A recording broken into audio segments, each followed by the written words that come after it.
mess following with the traffic, me. okay? Don't mess with me. Okay. You have the right to talk to a licensed spy before we ask questions. Don't let me out! Yeah, she did. She definitely did. That's disrespectful. He's on the way down. So why? No more. Give me a reason. They want you off the property, so leave the property. Give me a... Stand up then. Get me out of here. In this video, witness how instant karma delivers a painful punch to multiple Karens caught in the act. Their outrageous antics meet swift and surprising consequences. You won't want to miss this. Resisting the police is never a good thing to do. Watch this Karen resist and get what she deserved. On April 19th, 2024, police responded to a call of a verbal disturbance in a residential area. Disturbances such as these typically involve disagreements or altercations between individuals, and officers were dispatched to assess the situation and ensure public safety. When officers arrived at the scene, they were greeted by an extremely agitated woman. Her frustration was evident, and she immediately began questioning the police presence. Her repeated questions, "Why are you guys here?" and "Can I leave the premises?" revealed her increasing anxiety and confusion about the situation.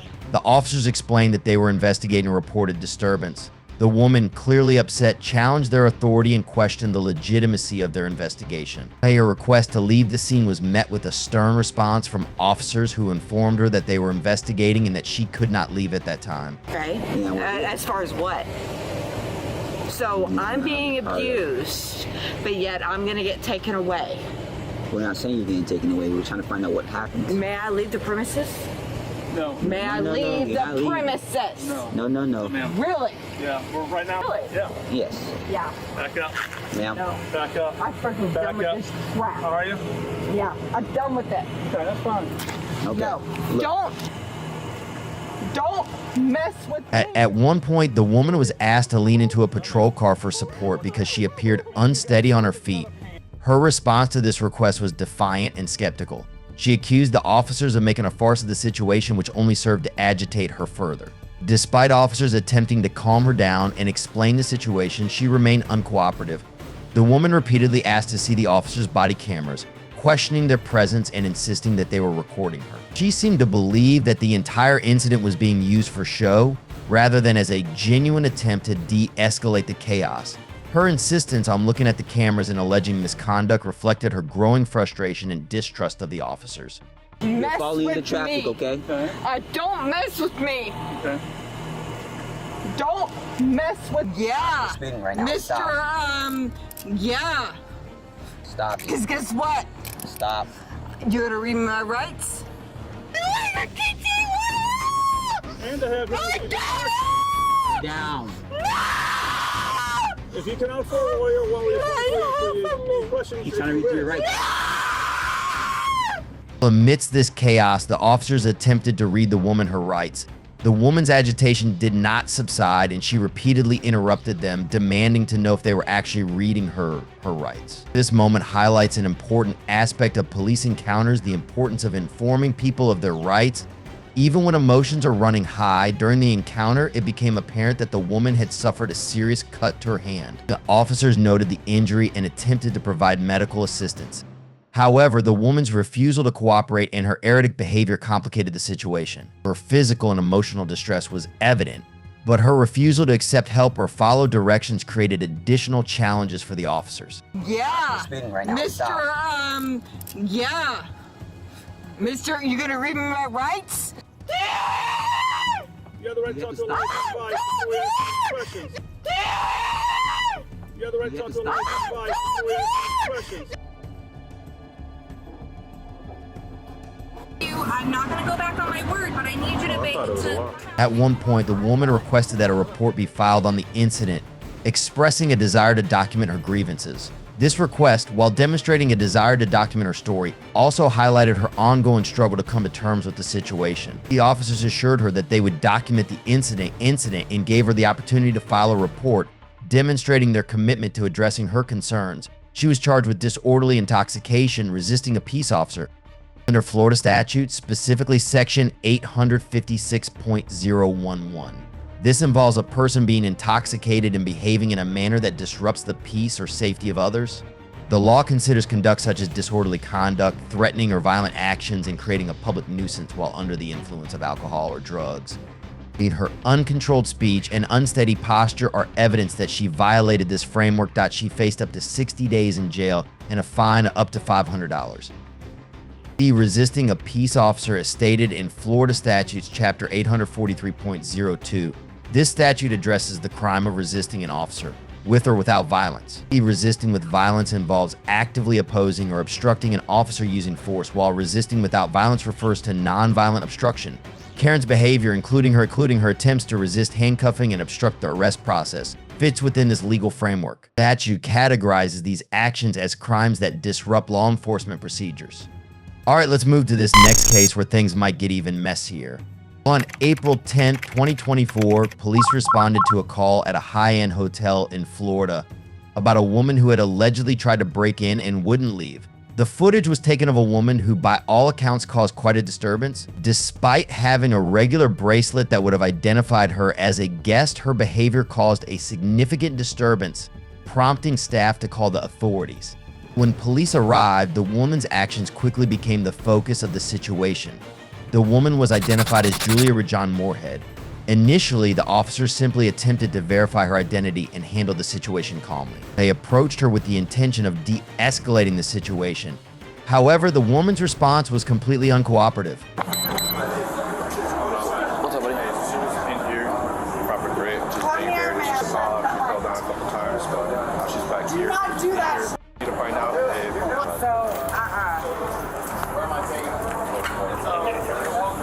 From the moment the officers interacted with her, it was clear that she was in no mood to comply. She questioned the police presence, expressing frustration and confusion as to why they were there. Her language became increasingly aggressive with frequent profanities and accusations. She demanded explanations for every action the police took and refused to acknowledge their authority. As the confrontation progressed, the woman's behavior became more erratic. She staggered and fell several times, indicating a lack of coordination and perhaps a diminished ability to deal with the situation effectively. Despite these signs, she continued to resist, insisting that she had done nothing wrong and demanding that the police leave her alone. I need to talk to my boyfriend. he's on the way down. Across the street. Across the street. Okay, well then push Across me. the street. Push me. No, push me across the street. You can Fucking take You can get off. You can. As the situation worsened, the woman became increasingly aggressive. She challenged the officers' authority, demanded to know their names, and threatened to record their conversations. This behavior is typical of what many refer to as Karen. Moments when individuals insist on getting justice their way, often to the point of being unreasonable. No, I understand that like having you guys as like a proponent is like pretty much like, see, I understand that you guys, no, I understand that like, no! Despite repeated warnings, the woman continued to resist. The officers were forced to use physical restraints to control her, including the use of handcuffs. Her resistance became more violent, leading to a struggle. The police actions, although necessary to control the situation, were met with shouting insults and accusations from the woman.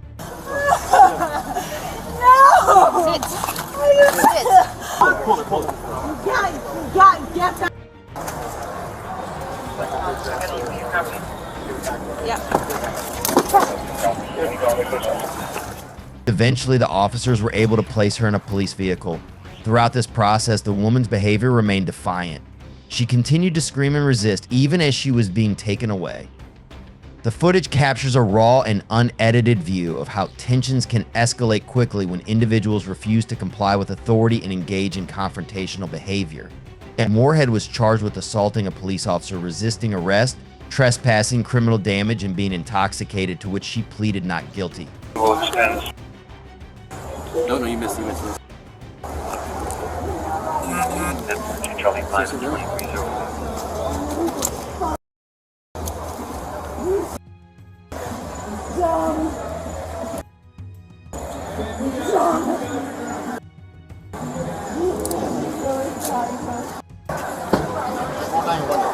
Fucking down, bro. All the way. We need a transporter. We gotta get her ourselves. Take her to county. Or take her to... By myself? Aggravated battery, as stated in Florida statutes, chapter 784, section 784.03, this charge is applied when an individual intentionally inflicts serious bodily harm on another person or uses a deadly weapon. Although the specifics of Moorhead's battery charge were not detailed, it suggests that her actions towards the officers or another individual involved significant harm or a threat of harm. Such charges typically involve serious consequences and reflect the severity of the harm inflicted. Resisting a peace officer is stated in Florida statutes, chapter 843.02. This statute addresses the crime of resisting an officer with or without violence. Resisting with violence involves actively opposing or obstructing an officer using force, while resisting without violence refers to non-violent obstruction. Moorhead's behavior, including her attempts to resist handcuffing and obstruct the arrest process, fits within this legal framework. The statute categorizes these actions as crimes that disrupt law enforcement procedures. Criminal trespass in section 810.08 of Florida statutes defines a first-degree misdemeanor if a person enters or remains on property after being warned to leave or enters a structure or vehicle without permission. They can be charged with a first-degree misdemeanor. Hence, trespassing falls within the scope of this law. The penalties Karen faces could include up to 1 year in jail and a fine of up to $1,000. In Florida, disorderly intoxication is a crime under section 856.01, one of the Florida statutes. Disorderly intoxication occurs when a person is intoxicated, meaning under the influence of alcohol or drugs, and engages in conduct that causes a disturbance in public, which can include being noisy, behaving rudely, or creating a disturbance, annoyance, or inconvenience to others in a public place. Karen was arrested while intoxicated and disoriented, which led to her facing additional charges. Alright, this case was wild, but still not the worst one. Just wait until you see this next one. On June 14, 2024, at a Florida supermarket, the story revolved around a confrontation between two women, one white and one black, that resulted in a dramatic fight. The incident, captured on video, has sparked discussions about race, respect, and public behavior. The incident began when a white woman used a racial slur against a black woman in public. The exchange quickly escalated into a physical altercation, which was recorded and later went viral on social media. The black woman's boyfriend, who is also black, witnessed the fight. The video captured not only the verbal exchange, but also the fight that followed. In the video, the black woman responded to the racist insult with a strong and physical response. The fight quickly escalated from a verbal dispute to a physical fight. As soon as she saw Karen sitting with her boyfriend, a black woman immediately approached. At this time, Karen's retribution for being racist came when Karen did not expect it. Karen was suddenly pulled by the hair and fell backwards, screaming in pain. Each punch and hair pull hit Karen. This was the retribution she deserved for not being able to control her mouth. Despite Karen's pleas, the black woman gave Karen what she deserved. Karen's retribution was painful and humiliating. She called us a nigger. She called us a nigger in Safeway. For real? Yeah. But you don't call me no nigger. You don't call me no nigger. You don't call me no nigger. You don't nobody no nigger. Bitch.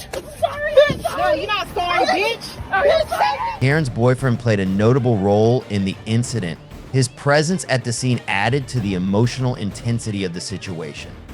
Although he was not directly involved in the fight, his reaction to the event reflected the broader impact of the racist insults and confrontation on those close to the individuals involved.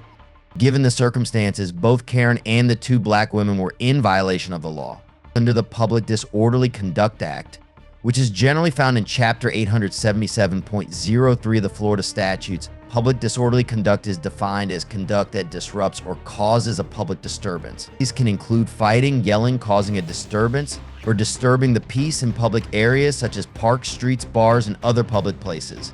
If the disorderly conduct does not involve violence or other serious elements, it is usually considered a third-degree felony. Penalties can include up to 5 years in prison and a maximum fine of $5,000. And a black woman's assault put her in violation of this law. In the video, Karen can be seen losing a lock of her hair and being kicked in the face, among other blows. Under section 784.03 criminal injury of Florida statutes, this covers acts that cause bodily injury to another person, including assault and battery. The penalty for this offense could be up to 1 year in prison and a fine of up to $1,000. If you found this story compelling, please subscribe to our channel for more content.